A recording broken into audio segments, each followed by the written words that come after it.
আইপিএলের চলতি মৌসুম যেন ব্যাটারদের জন্য এক স্বর্গভূমিতে পরিণত হয়েছে। এবারের হাই স্কোরিং আসরে প্রতি ওভারের রান রেট ৯.৪৯, অর্থাৎ সব ম্যাচ মিলিয়ে গড়ে প্রতি ওভারে ৯.৫ মতো রান নিয়েছেন ব্যাটাররা।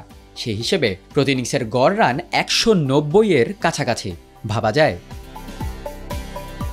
অবিশ্বাস্য হলেও সত্যি যে শনিবার দিল্লির বিপক্ষে হায়দ্রাবাদের করা ২৬৬ রানের মধ্যে ২০৪ রানই আসে বাউন্ডারি থেকে।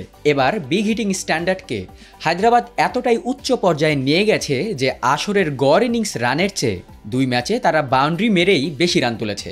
এমনকি ইতিহাসের প্রথম টি-20 দল হিসেবে এক আসরেই ৩ বার ২৫০-র উপরে রান করেছে সানরাইজার্স হায়দ্রাবাদ। এখনও বাকি অর্ধেক ম্যাচই। পাওয়ার প্লেতে আইপিএল তো বটেই, গোটা টি-20 ইতিহাসের সর্বোচ্চ রানের রেকর্ড ভেঙে ফেলে হায়দ্রাবাদ। এর কৃতিত্ব পুরোটাই দলের ২ বাঁহাতি hard hitting opener Travis Head ও অভিষেকের। দিল্লির বিপক্ষে পাওয়ার প্লের ৬ ওভারে কোনো উইকেট না হারিয়ে সর্বোচ্চ ১২৫ রান করে হায়দ্রাবাদ। এর আগে পাওয়ার প্লেতে সর্বোচ্চ রানের রেকর্ডটি ছিল ইংলিশ ক্লাব নটিংহ্যামশায়ারের। ২০১৭ সালে ডারহামের বিপক্ষে কোনো উইকেট না হারিয়ে ১০৬ রান করে কাউন্টি দলটি।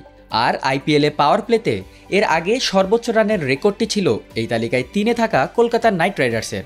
২০১৭তেই বেঙ্গালুরুর বিপক্ষে কোনো উইকেট না হারিয়ে ১০৫ রান করে শাহরুখ খানের দলটি। আইপিএলের চলতি আসরে সবচেয়ে বেশি গড় রান রেটও হায়দ্রাবাদের। এখন পর্যন্ত ১১.১৭ রান রেটে ব্যাট করেছে দলটি। ১০.৫৬ রান রেট নিয়ে এর পরেই আছে কলকাতা নাইট রাইডার্স।